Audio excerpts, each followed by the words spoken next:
Hello, everybody, and welcome again to another episode of the Risk Matrix with James Junkin. Hi, James. Hey, roll tide. Football's back, baby. Football is back, baby. And myself, Dr. Martin, and we're here today to talk about the 20th anniversary of Hurricane Katrina. That's going to be the main focus of our show. But before we get started, let's remind everybody, James, that we're powered by Veriforce. We're very thankful for their contributions to getting us on the air and letting us talk about current events and past events and all the different things that we bring to light here. But bef- before we get into Katrina, what are some of the headlines that you want to talk about today, James? Well, hurricane season's been pretty quiet so far, at least in the Gulf Coast. A lot of fish storms, things out at sea. Uh, Hurricane Aaron, currently churning in the North Atlantic. Really one of those storms that reminds you things can change very quickly. Cat 2, early in the morning, Cat 5 by the end of the afternoon. By the time this airs, hopefully Hurricane Aaron will dissipate. Hopefully it stays on its track and avoids the East Coast from a direct hit. But it's just a reminder that this is peak season. This is the time of the year that you need to be prepared. And even though you may not live on the Gulf Coast or in Florida, if you're a coastal town or a coastal state, you need to be prepared. Superstorm Sandy was something that really could have been classified as a Cat 1 hurricane. Brought a lot of rain, a lot of wind, a lot of storm surge to New York, caused billions of dollars worth of damage. I can't remember how many lives were lost in that. So it's just a reminder this time of year, all the way into the end of November, you need to have your head on a swivel when it comes to hurricane and tropical storm preparedness. So we up here in the Northeast, James, we're looking at that hurricane that's coming along the coast here, and it's saying that we're going to get 10-foot waves and probably some coastal flooding. And as you know, I'm a quarter mile from the beach, so we'll stay tuned. You'll probably hear about this on one of our future episodes. What happened, if anything happened at all. Another headline, James, that piqued my interest are the tariffs. We all know that the president has put some tariffs in place on other countries, and I was just thinking, how do you think this is going to affect um, the safety realm? Increased cost in things like personal protective equipment that are manufactured in other countries. It's interesting what's going on with different countries and different deals that are being made and how that might impact safety. My advice to safety professionals, business owners, go ahead and start looking at your budget and planning for increases um, into next year for budgeted items. So, whether it's a 15% increase, 10% increase, 20% increase remains to be seen. I'd allocate the budget for it. If you don't use it, you got some stuff left over, but you don't want to get caught short and not be able to adequately supply your workers with personal protective equipment. That's right, James. And being consultants, as we both are, and I do this. I don't know if you do this, but when I calculate my costs of how to do business or what I need to do a job, I always have my wiggle room in there, probably a 10 or 15% swing.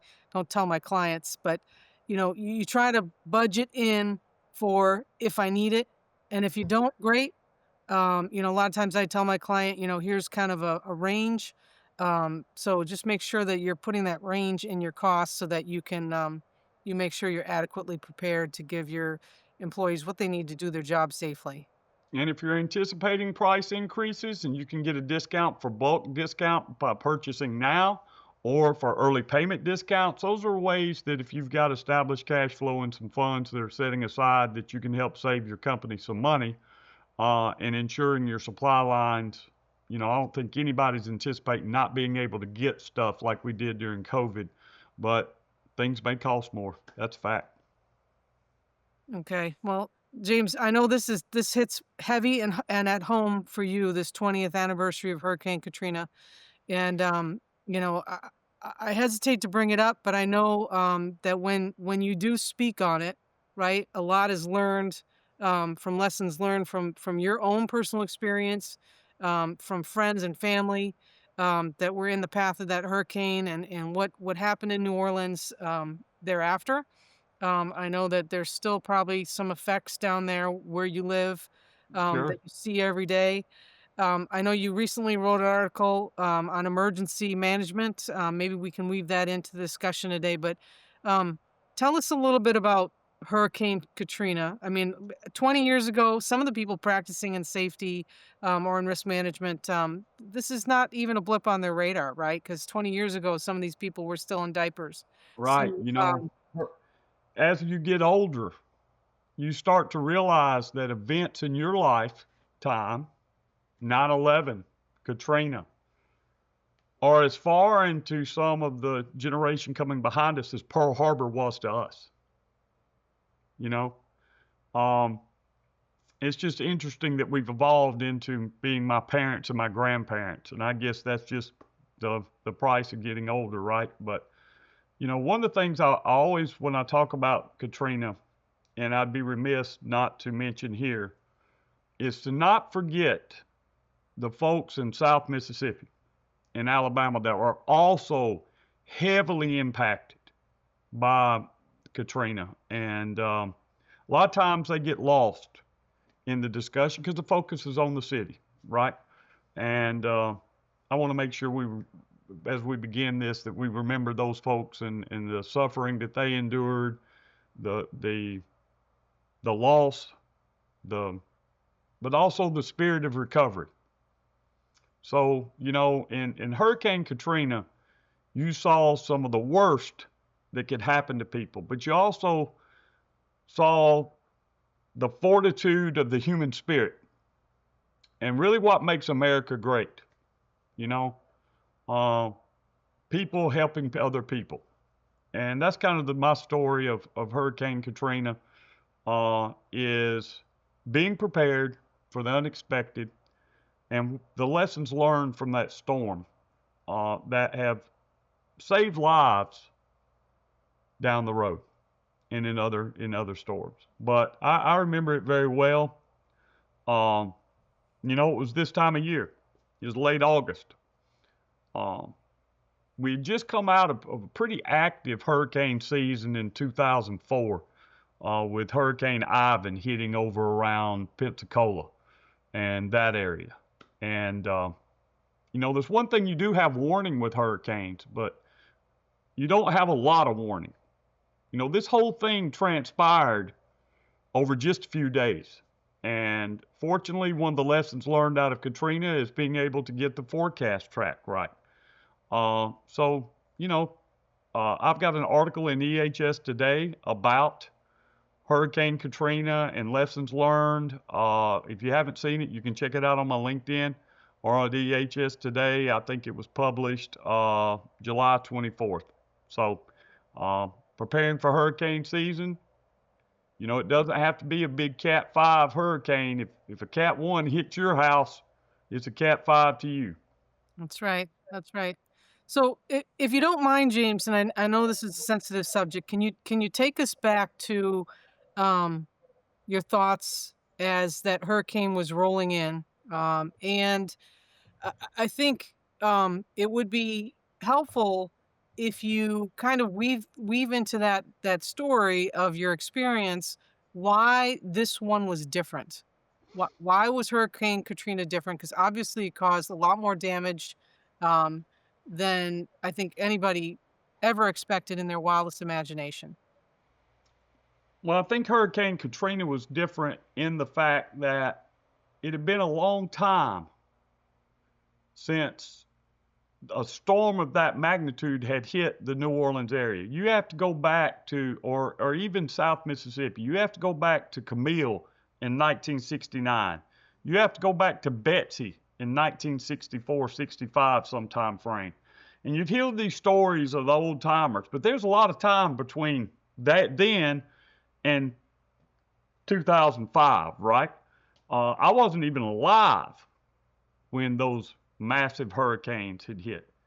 And so there was this attitude, if you will, that it always goes somewhere else. And in previous years, You'd hear these dire warnings and it would go somewhere else. And Katrina actually started off on a track after it crossed Florida. That's the thing people forget. It crossed Florida as a Category 1 hurricane, right? And entered into the Gulf as a tropical storm. And then made a right-hand turn to the north. And originally the forecast track was to Alabama. And then it started shifting a little bit west and a little bit west over a period of about 48 hours.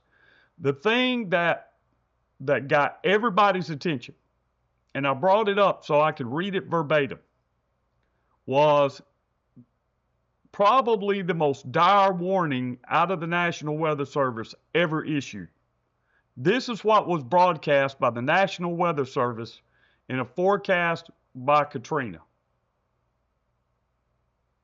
Devastating damage expected. Hurricane Katrina, a most powerful hurricane with unprecedented strength, rivaling the intensity of Hurricane Camille in 1969. Now, I want you to listen to this forecast, and then remember what happened. Okay? Most of the area will be uninhabitable for weeks, perhaps longer. At least one half of well-constructed homes will have roof and wall failure. All gabled roofs will fail, leaving those homes severely damaged or destroyed. The majority of industrial buildings will become non-functional. Partial to complete wall and roof failure is expected. All wood-framed low-rising apartment buildings will be destroyed. Concrete block low-rise apartments will sustain major damage, including some wall and roof failure. High-rise office and apartment buildings will sway dangerously, a few to the point of total collapse. All windows will blow out. Airborne debris will be widespread and may include heavy items such as household appliances and even light vehicles. Sport utility vehicles and light trucks will be moved. The blown debris will create additional destruction. Persons, pets, and livestock exposed to the winds will face certain death if struck. Power outages will last for weeks, as most power poles will be blown down and transformers destroyed. Water shortages will make human suffering incredible by modern standards. The vast majority of native trees will be snapped and uprooted. Only the hardiest will remain standing, but will be totally defoliated. Few crops will remain. Livestock left exposed to the winds will be killed. An inland hurricane wind warning is issued when sustained winds are near hurricane force or frequent gusts at or above hurricane force and are certain within the next 12 to 24 hours. When that was broadcast, I'll give you the one thing that everybody felt, and that's fear. How long did that forecast come out before the effects started to be felt in the area? Sunday. And landfall was in the wee hours of Monday morning. So, you just gotta sort of understand the predicament a lot of people were in. In some places, people had the means to evacuate, but really didn't understand the urgency of evacuation. In other situations, people were looking at the forecast and said, we're going to get out of here. We've got the means to go, but I'm looking at the traffic backed up trying to get out of here, and it goes for miles and miles and miles and miles. And maybe I don't want to get caught on the interstate, so I'm just going to turn around and come home.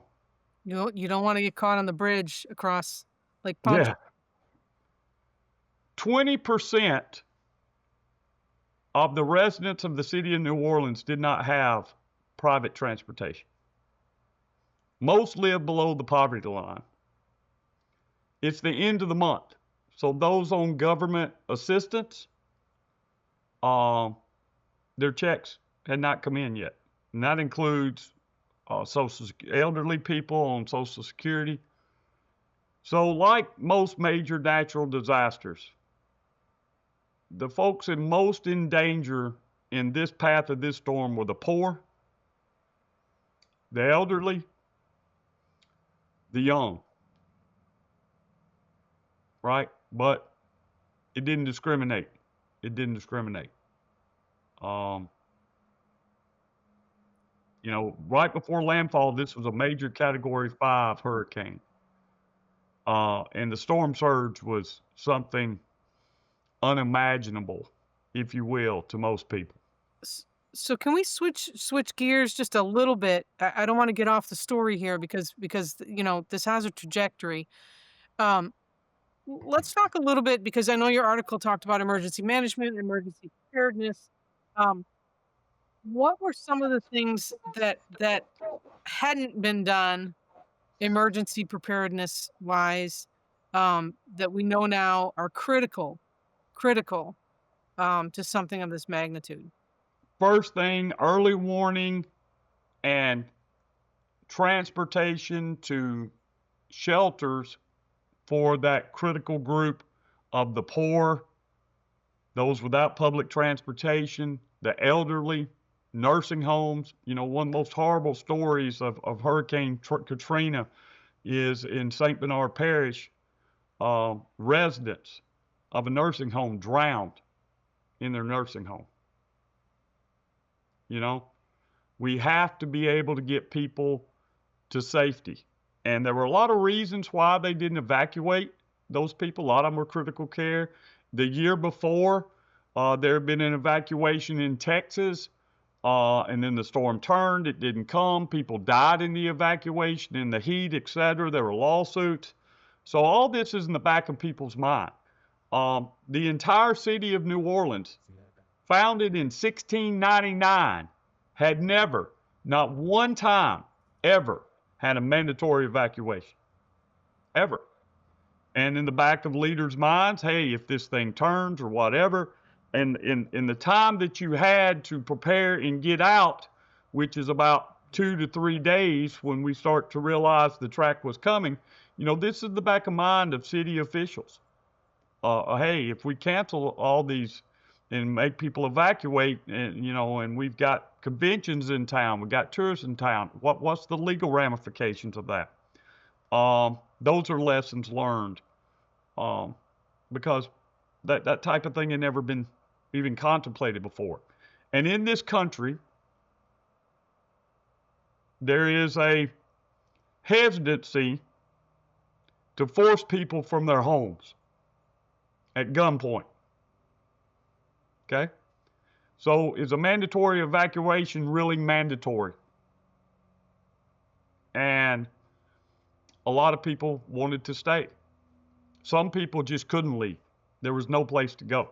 And that's why you saw, particularly in low-lying areas, the city deciding to open for those residents, not just those in low-lying areas, but like places in the Ninth Ward and some places in St. Bernard Parish, Plaquemines Parish, folks, areas that were known to flood. The city opened the Superdome as a shelter of last resort. And you had about 10,000 people that showed up in the Superdome. And they had Okay? problems there too, didn't they, James? Super problems. I mean, you come with, I remember the mayor saying, come like you're going on a camping trip. Bring 3 days worth of non-perishable food items. Don't bring drugs. Don't bring guns, etc. But come ready to fulfill your own needs. And as this storm passed, and then we had the flooding, people quickly ran out of their own food supplies, and what was a natural disaster in Mississippi became a humanitarian disaster in the city of New Orleans and the Mhm, surrounding parishes. mhm. Yep. I remember, I was actually in the police academy during Hurricane Katrina, and one of the gentlemen that I was, going to classes with, his girlfriend was in the Superdome, and I remember them having trouble locating people during that time and him trying to get in touch with somebody who knew what was going on. and it took something like 2 days for him to find that she had evacuated to the Superdome. So I don't know that we can say the failure of the levees was never anticipated. A year before, under the Department of Homeland Security, FEMA, the state, Homeland Security, Orleans Parish, Jefferson Parish, St. Bernard Parish, Plaquemines Parish, all them, they had a drill called Hurricane Pam, which envisioned a direct strike by a Category 5 hurricane on the city of New Orleans. The levees were able to design to withstand Cat 3. So it was an exercise. So everybody knew what the potential was. And Hurricane Pam actually anticipated 150,000 people dead, all homes, businesses destroyed, uh, being uninhabited for weeks. And you see some of that into the forecast of Hurricane Katrina. But it's one thing to have it on paper. It's another thing to spring into action over a few days. And so, when we plan for the worst case scenario in the back of your mind, you always wonder, is this going to be the absolutely worst case scenario? So we actually benefited from the path of the storm. The storm cut across, made landfall in Buras, Louisiana, which is right at the end of the boot that extends out into the Gulf of Mexico. And we were on the western side of the hurricane, and there are no good sides of hurricanes, but that side's usually drier and less wind, right? On that side of the hurricane, and it cut across at an angle and hit Biloxi, Mississippi, and Gulfport right in the mouth. And the damage there was unimaginable. The difference between Mississippi and the difference between Louisiana is the levees and the standing water. So the power of the storm was in its wind field extended out 150, 160 miles from the center. You had hurricane force winds that far out. That's a really wide eye, right? Mhm. And so as the storm grew, it pushed water out of the Gulf of Mexico up into the Mississippi River. I read afterward that it actually turned the current of the Mississippi River as far north as Baton Rouge, which you think about the Mississippi River and the mighty Mississippi River, that this storm is turning the river north to Baton Rouge. That's that's That's that's something. that's something, right? And then you had all of the water rushing in out of the Gulf of Mexico into what we call the Mississippi River Gulf outlet, what most people refer to an intercoastal canal, right? That came out of the Gulf into the port of New Orleans. And the way the water came, it came up the river on the western side, it came through the intercoastal on the eastern side, and it met at a place called the Industrial Canal. And for those of you that lived through this, you remember the flooding and the devastation in the lower Ninth Ward. The lower Ninth Ward butts up to the Industrial Canal. On the other side of the Industrial Canal, about 6 miles from it, you run into the French Quarter. Okay? So you have the French Quarter that basically some neighborhoods, the Industrial Canal, the Ninth Ward, and then St. Bernard Parish. So that was one of the first areas to flood. So And this, can go I ahead. can I just make a comment, if I may make a comment here? And we have the same thing here in Boston, right? Um, the French Quarter and thereabouts, right, um, are built on areas that were never intended to be habitated, right? I Habitated. don't know. And the reason we do this is because, we wanna be near the water. In the old days, you wanted to be able to ship and move things and receive goods and all these different things, and so the same thing happened here in Boston. As populations grew, people built out onto what where the water used to be, right? They built, filled it in, built cities, built levees and all these different things, but people were never intended, and I don't theoretically, know. I don't know, folks been Theoretic living there since theoretically, people were never 1699. in I'll tell you what's changed. Here's what's changed. If you go to some of the old plantation homes back into the 1700s, remember New Orleans was founded in 1699 on the banks of the Mississippi River. The levees was only 1.5 feet, 2 feet tall. Now they're 30 feet tall. What's changed? Well, back then the river naturally overflowed and you developed land, right? And you had marshlands. You had all of these wetlands that served as a buffer for hurricanes and flooding. and then we put up concrete levees Then and then then concrete we roads. raised the levees, we put up dams, we put up gates, the river got deeper and taller, and we're trying to tame what God created, right? And then you've got coastal erosion, you've got um, areas that when maybe there wasn't as many environmental considerations in the oil and gas industry, cutting through the marshes. You got saltwater intrusion, and what used to be land is now water. You know, I can go right now and show you areas since I've lived in Louisiana that was land that's water now. It probably And was old water timers before it can was tell land. you this used to be this used to have trees, this used to have this. So when you get salt water in there, it kills it. And that's what stops the storm surge. And it's no secret. I think everyone can agree on this, even though it's a very political issue. Louisiana's losing a football field of land a day, right? So when you couple all of that buffer for hurricanes, and now it's where people live, right? We don't have the wetlands, the trees, the swamp grass, the stuff that slows things down. You're basically on the beach, if you will, in a lot of places. And you saw that in this storm. You had 15-foot levees overtopped by 30 foot of storm surge. St. Bernard Parish flooded 24 hours for the city of New Orleans. The first levee break was in the Ninth Ward, and that flooded that area. Who lives in the Ninth Ward? Working class people, elderly people, and the poor. Mhm. The floodwaters came up so fast. Within 30 minutes, you either got out of your house and swam for it in a water in which there's hurricane force winds, there's debris, there's chemicals, there's raw sewage, all that, dead bodies, Mhm.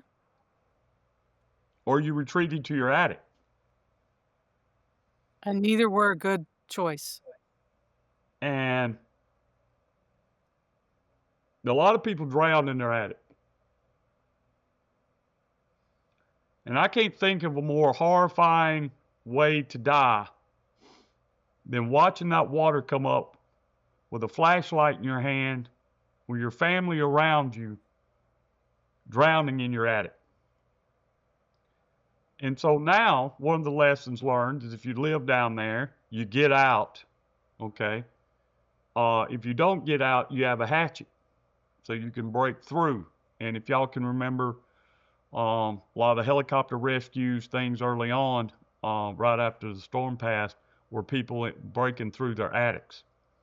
But there was a ton of people that drowned in their attics. I mean, when you think about the death toll, uh, Louisiana, there was 980 something people that died in Louisiana alone, and most of those died from drowning, right? Um, the other thing that was really unique about this storm is the first responders that came, and we had great firemen and police officers and National Guard troops and folks from the Red Cross. If they were inside the city, they're no longer first responders; they're victims, Yep. and now they got to be rescued. So when the storm came across the southern part of Louisiana, it pushed all that water up into St. Bernard Parish in the Ninth Ward, flooded St. Bernard, flooded the Ninth Ward, right? And then as the storm passed by in its counterclockwise motion, it took all the water in Lake Pontchartrain and slammed it back up against the levees that protect the city from the lake. And when that happened, it forced water back in the outflow canals at the London Avenue and 17th Street canals, and they burst, one on the eastern side, one on the western side. And now Lake Pontchartrain's entering into the city. But I can remember this like it was yesterday. It's a lot like combat. The first reports are always wrong. Okay? The media was all huddled up in the French Quarter. The French Quarter was dry. You know, they got hurricane force winds, they had debris, they got a sound beating, but national media reporting back to the rest of the world was, hey, it wasn't as bad as we thought it was. They got a bloody nose, but, you know, looks like everything's fine. The levee's held. While they're reporting that, and that's the message being delivered in Washington, people were dying. And levees were breaking, and And roads were flooding, and it took out some bridges too, didn't it? yep, and that caused a tremendous amount of delay in response. So I like to think of New Orleans as an island. Okay, in a lot of ways, it's an island. What's an island? By definition, it's a place, a body surrounded by water, right? So you have Lake Pontchartrain to the north. You've got the Gulf of Mexico to the east and the south, and the river runs through it. So the only way to get into the city was to come down I-59 and cross a bridge over Lake Pontchartrain called the Twin Spans. It was wiped out. The largest causeway bridge in the world is like 28 miles. It was destroyed. Flooding, you could come in through I-55 and come in from the west, but that whole part of town's completely underwater. So bringing trucks in, et cetera, it was very difficult to get first responders into the city. And you know, once this passed and the winds died down, this devolved from a natural disaster into a humanitarian crisis. So Go ahead. No, go ahead, James. You know, you had people at the Superdome. You had rescues that were ongoing, and a lot of them were ad hoc, just folks grabbing boats, trying to help other people out. Some of it was firemen that commandeered boats that they found, you know, just tied up someplace. Some of it was police officers. Some of it was Louisiana Fish and Game. Some of it was National Guard, FEMA search and rescue. But because communications were down, it was very uncoordinated. No So once you hospitals, got no nursing hospital, homes, no hospitals, nursing homes without power, people just suffering. people suffering, and there's a lot of different documentaries out there. One of the places was Charity Hospital in the city of New Orleans, the little hospital that could. And man, they had it bad.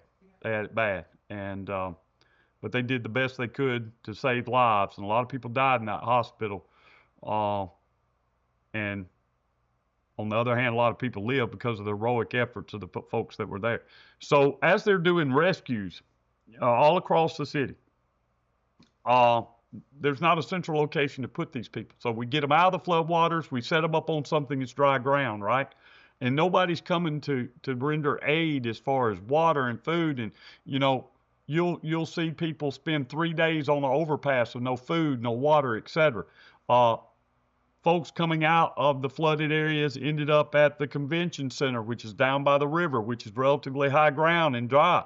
You ended up with maybe 10, 15,000 people gathered there, no food, no water, no supplies, nothing, right? And as the state, the local officials were trying to get organized, You had 200 something police officers desert the city Yep. at a time we needed help the most. They left. And so you had a humanitarian disaster going on, people dying in the heat, namely the poor, the old, and the young, survived the storm only to not get aid when we needed it the most. Um, and they left us. You Yep. know, they Yep. left us. Uh, but probably the politics of disaster recovery got involved, and I want to say this to this day: FEMA is a checkbook. Okay, FEMA doesn't have an army. FEMA doesn't have a bunch of first responders and ambulances and fire trucks and things of that nature. That usually comes from the state and local level Right. and the National Or Guard. volunteers, right? Yeah. Volunteers, which I mean, you can't depend on a whole volunteer contingent coming to the rescue every time. So what do you do when your first responders are victims? And that's what that exposed. And now it's a lot better coordinated, but So the American people didn't understand. We didn't understand. Um, so let's switch to present day, James. I don't want to dwell because I know this is very touches you at a very deep level. Um, what can we learn now that we're seeing hurricanes and tropical storms becoming more the norm than not the norm, right? We're doubling the number of hurricanes and storms we see a year. We've got one headed right for us on the East Coast here that they say is going to be devastating. What can we learn, and how do we prepare? Like, I know the we're different up here in the Northeast, but what can we do? the whether it's hurricane, fire, whatever the natural disaster is, most people want you to leave your home and evacuate. And that's good advice. But for the folks listening, having lived through it, man, that's easy to say. Okay? That's easy to say. If I ask you, you've got to leave your home in the next 2 hours, you may never come back to this place ever again. What would you take? What do you leave behind? Okay?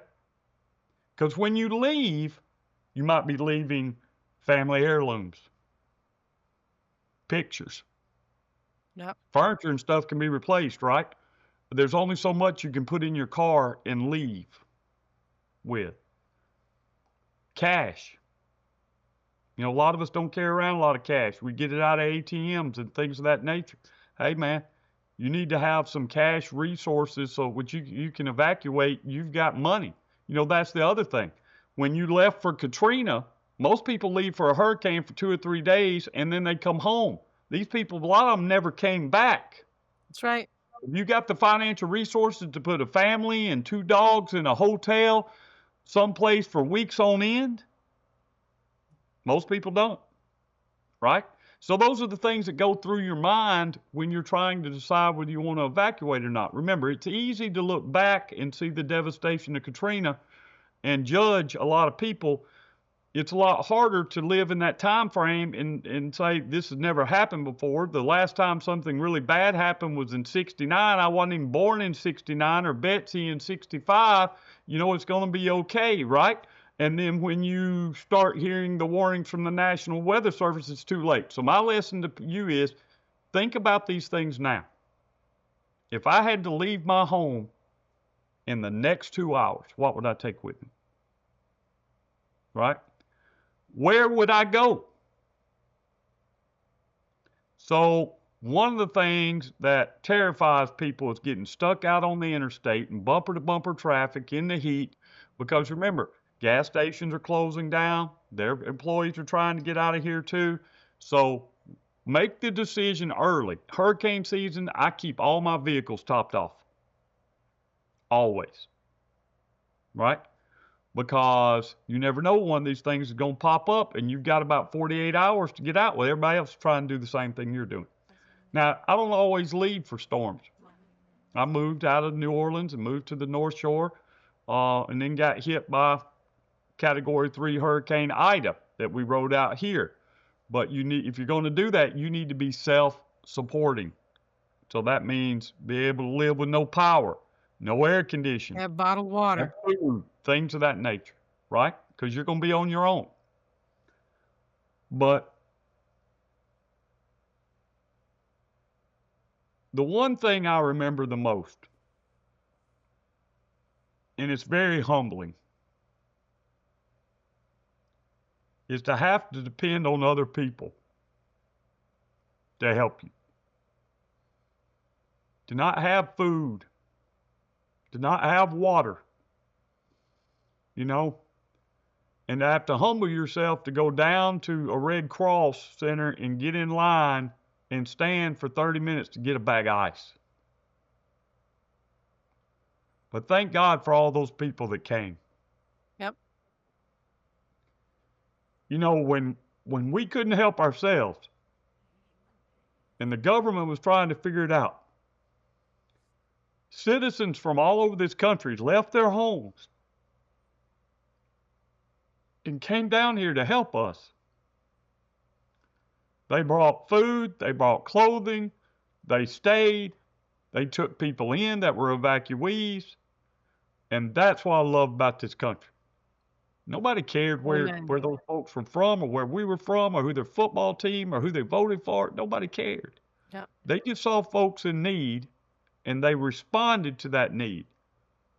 You know, one of the most powerful memories of that time was while nobody could figure out how to get folks from the Superdome out of the floodwaters to safety in Houston, a 24-year-old African American kid commandeers a school bus, loads people up on it, and drives to Houston. That's America. You know, that's America. And I hope we, as a state, have tried to pay that back to other places that have had disasters. You know, the Cajun Navy is great, man. They'll go anywhere, and it's just a bunch of folks with boats that like to cook and try to help people. Yep. So that's my fondest memories of Katrina. I try to think of those times and not about the destruction, the homes with X's across all of them where they were searched. Everybody had to go house to house. The military, National Guard, all went house to house, kicking in doors, searching, looking for survivors. A lot of people were dead in their attics, and they'd spray paint on the side of the house, one dead in the attic, so people could come back and retrieve their bodies. The animals, the smell was awful.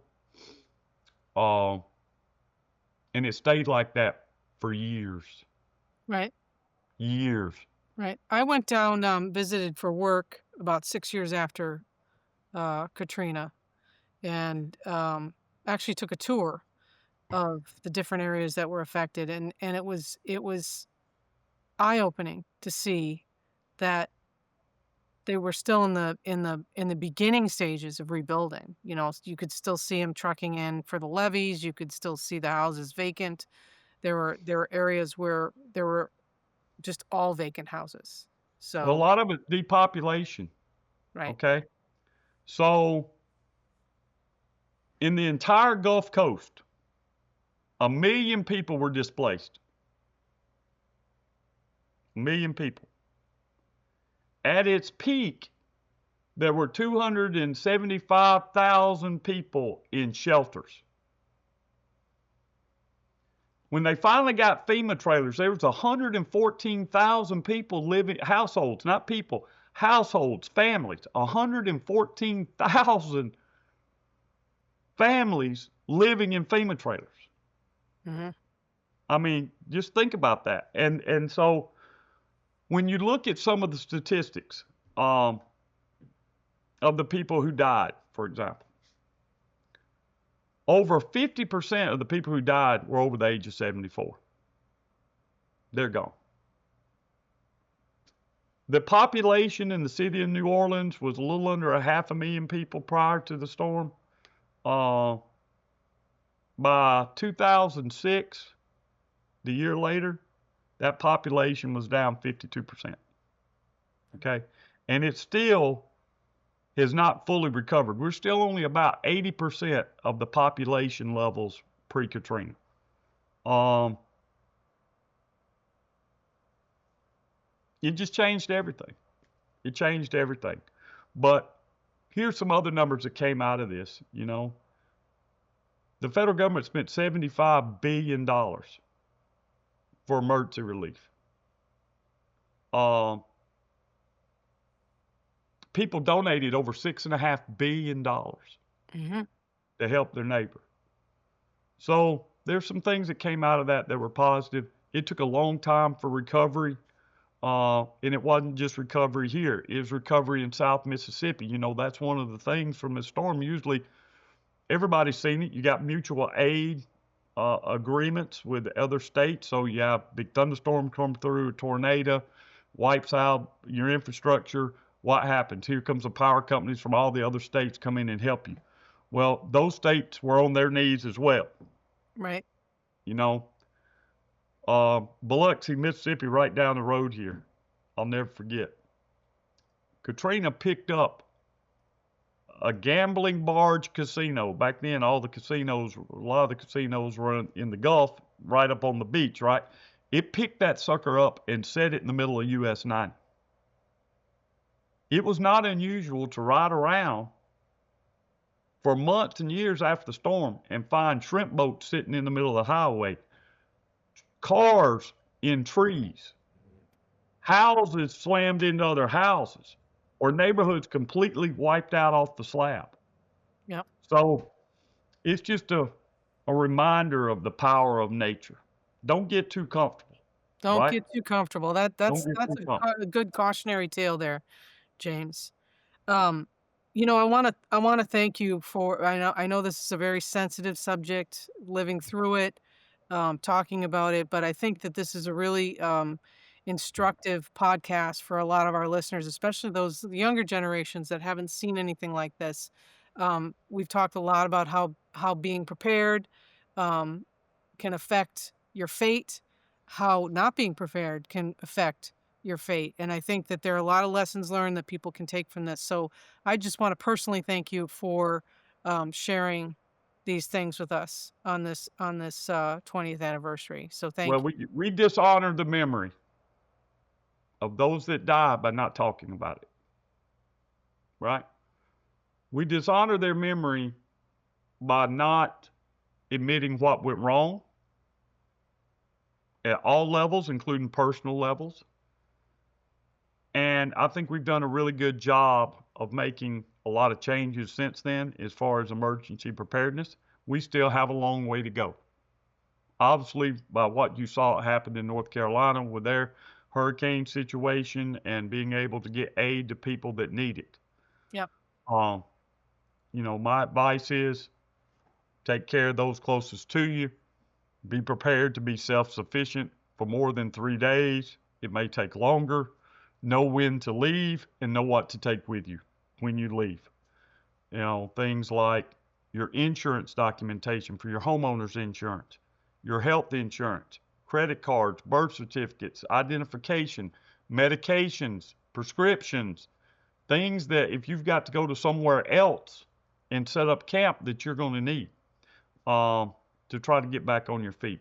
Yep. But I'll just leave you with this. No matter what, in your darkest hour, help's on the way. Somebody in America is coming to help you. Okay? And I you can agree. always count on that. I agree. And on that note, James, that's a very positive note. I want to thank our listeners for tuning in. Another episode in the books. And where can they find us?